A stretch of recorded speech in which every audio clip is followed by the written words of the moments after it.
Hello दोस्तों, स्वागत है आपका आज के इस वीडियो में। दोस्तों आज के इस वीडियो में हम बात करने वाले हैं पेंशन योजना के बारे में। दोस्तों बेहतर भविष्य के लिए सही निवेश की प्लानिंग करना बहुत जरूरी है। रिटायरमेंट के बाद का समय आसानी से बिताने के लिए लोग पहले से ही तैयारी कर लेते हैं। इसके लिए लोग अलग अलग जगह निवेश भी करते हैं, लेकिन कई बार लोगों को सही जानकारी न होने के कारण गलत जगह पर पैसा इन्वेस्ट कर देते हैं, जहां उनके पैसे डूबने की भी संभावना होती है, साथ ही अच्छा रिटर्न भी नहीं मिलता। यदि आप भी पेंशन स्कीम में इन्वेस्ट करने के बारे में सोच रहे हैं या आप भी रिटायरमेंट प्लानिंग के लिए अच्छे ऑप्शन की तलाश कर रहे हैं, तो नेशनल पेंशन स्कीम यानी कि एनपीएस आपके लिए सबसे अच्छा ऑप्शन हो सकता है। इसमें इन्वेस्ट कर आप रिटायरमेंट पर एक बड़ा फंड प्राप्त कर सकते हैं। इसके अलावा इसमें रिस्क भी न के बराबर होता है। अब आप सोच रहे होंगे कि आखिर एनपीएस क्या है, तो दोस्तों इसके बारे में पूरी जानकारी हम आज के इस वीडियो में जानेंगे कि एनपीएस का खाता कैसे खोले, इसका फुल फॉर्म, इसका अकाउंट चार्ज व इसमें क्या क्या जरूरी डॉक्यूमेंट लगते हैं, तो ये सारी जानकारी हम आज के इस वीडियो में जानेंगे। दोस्तों यदि अभी तक आपने वीकेडी फिनो के यूट्यूब चैनल को सब्सक्राइब नहीं किया है तो सब्सक्राइब कर लीजिए, क्योंकि इस चैनल पर आपको फाइनेंशियल नॉलेज से जुड़ी जानकारी मिलेगी। तो चलिए शुरू करते हैं। दोस्तों सबसे पहले हम ये जानते हैं कि एनपीएस का फुल फॉर्म क्या है या इसका मतलब क्या होता है। तो दोस्तों एनपीएस का फुल फॉर्म होता है नेशनल पेंशन सिस्टम। हिंदी भाषा में इसे राष्ट्रीय पेंशन योजना कहते हैं। राष्ट्रीय पेंशन योजना वर्ष 2004 में पेंशन फंड नियामक और विकास प्राधिकरण यानी कि पीएफआरडीए द्वारा शुरू की गई।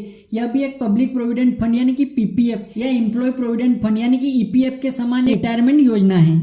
चलिए दोस्तों अब जानते हैं कि एनपीएस क्या है या इसका मतलब क्या होता है। तो दोस्तों राष्ट्रीय पेंशन योजना को नेशनल पेंशन सिस्टम के रूप में भी जाना जाता है। यह योजना सशस्त्र बलों में कार्य करने वालों को छोड़कर के गवर्नमेंट सेक्टर या प्राइवेट सेक्टर और यहां तक कि असंगठित क्षेत्र के सभी कर्मचारियों के लिए उपलब्ध है। एनपीएस योजना में ग्राहक एक वित्तीय वर्ष में न्यूनतम 6,000 रुपए का योगदान कर सकते हैं, जिसे या तो वो एक मुश्त या न्यूनतम 500 रुपए की मंथली इंस्टॉलमेंट के रूप में जमा कर सकते हैं। दोस्तों एनपीएस योजना में ग्राहकों के द्वारा किए गए निवेश को स्टॉक मार्केट या उससे जुड़े फंड जैसे कि डेट फंड या इक्विटी फंड में निवेश किया जाता है और रिटर्न भी इन निवेशों के प्रदर्शन पर निर्भर करता है। दोस्तों एनपीएस की ब्याज दर वर्तमान में 8 से 10% है। दोस्तों अब जानते हैं कि एनपीएस में कौन कौन खाता खुलवा सकता है। तो दोस्तों 18 वर्ष से लेकर 60 वर्ष के आयु का कोई भी भारतीय नागरिक राष्ट्रीय पेंशन योजना में खाता खोल सकता है। पीएफआरडीए द्वारा विनियमित राष्ट्रीय पेंशन योजना 60 वर्ष की आयु में मैच्योर होती है और इससे 70 वर्ष तक बढ़ाया जा सकता है। दोस्तों एनपीएस में निवेश करने के बाद उसको घर खरीदने, बच्चे की शिक्षा के लिए या किसी गंभीर बीमारी के इलाज हेतु 25% तक आंशिक की निकासी कर सकता है और शेष राशि को वो मासिक पेंशन के रूप में प्राप्त कर सकता है। चलिए दोस्तों अब जानते हैं कि एनपीएस में कौन कौन निवेश कर सकता है। तो दोस्तों एनपीएस में केंद्र सरकार के कर्मचारी, राज्य सरकार के कर्मचारी, प्राइवेट सेक्टर के कर्मचारी और आम नागरिक भी इस योजना में निवेश कर सकता है। दोस्तों कोई भी भारतीय नागरिक इस स्कीम में निवेश कर सकता है। इस स्कीम में 18 से 70 साल का व्यक्ति निवेश कर सकता है। चलिए दोस्तों अब जानते हैं कि एनपीएस अकाउंट के प्रकार क्या हैं।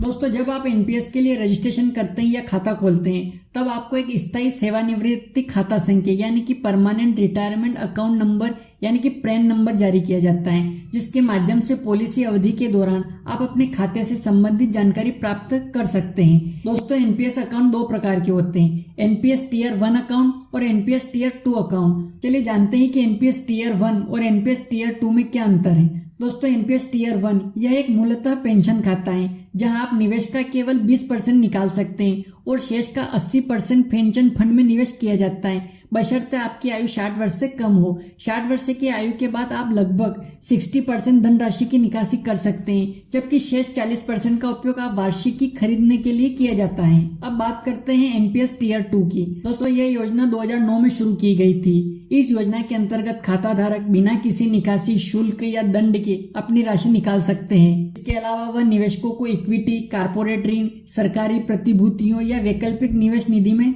निवेश करने का विकल्प प्रदान करते हैं।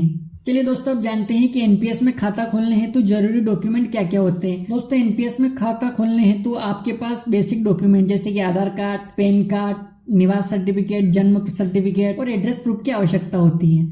चलिए दोस्तों अब जानते हैं कि एनपीएस का अकाउंट कैसे ओपन करते हैं। तो दोस्तों एनपीएस का अकाउंट आप ऑफलाइन और ऑनलाइन दोनों के माध्यम से ओपन कर सकते हैं। यहाँ मैं आपको ऑनलाइन अकाउंट ओपन करने की प्रोसेस के बारे में बता रहा हूँ। दोस्तों एनपीएस अकाउंट ओपन करने के लिए आपको सबसे पहले एनपीएस की ऑफिशियल वेबसाइट पर जाना होगा। अब आपके सामने होम पेज ओपन होगा। यहाँ आपको ओपन योर एनपीएस अकाउंट का एक लिंक मिलेगा, आपको इस लिंक पर क्लिक करना होगा। इसके बाद आपको नेशनल पेंशन सिस्टम पर क्लिक करना होता है। इसके बाद आपके सामने एक नया पेज ओपन होगा, यहाँ पर आपको रजिस्ट्रेशन के लिंक पर क्लिक करना है। अब आपके सामने ऑनलाइन सब्सक्राइबर रजिस्ट्रेशन फॉर्म खुलकर आएगा, जिसमें पूछी गई सभी जानकारी जैसे कि application type, status of applicant, register with Aadhaar number, mobile number और अकाउंट टाइप में आपको टायर 1 सिलेक्ट कर कंटिन्यू पर क्लिक करना होता है। दोस्तों अब आपके सामने complete pending registration form open होगा। इसमें महत्वपूर्ण जानकारियां जैसे कि acknowledgement number, acknowledgement date, first name, date of birth, email address आदि भरने के बाद सबमिट पर क्लिक करना होगा। इसके बाद आपके सामने एक ई साइन फॉर्म ओपन होगा, इसमें पूछी गई सभी जानकारियां दर्ज कर सबमिट पर क्लिक करना होगा। इस प्रकार आपकी रजिस्ट्रेशन प्रक्रिया पूरी हो जाएगी और आपका एनपीएस में अकाउंट भी ओपन हो जाएगा और इसी प्रकार आप एनपीएस में अकाउंट ओपन कर सकते हैं। तो दोस्तों ये थी राष्ट्रीय पेंशन योजना यानी कि एनपीएस के बारे में पूरी जानकारी। दोस्तों यदि आप भी अपने लिए पेंशन योजना के बारे में निवेश करने के बारे में सोच रहे हैं तो आप भी एनपीएस योजना में निवेश कर सकते हैं, क्योंकि यह एक बहुत ही अच्छी योजना है और भारत सरकार की योजना है। तो आप भी अपने रिटायरमेंट के लिए इसमें निवेश कर सकते हैं। दोस्तों यदि आपको वीडियो पसंद आए तो लाइक करिए और चैनल को सब्सक्राइब करिए और मिलते हैं अगले वीडियो में किसी नए टॉपिक के साथ। तब तक के लिए जय हिंद, जय भारत।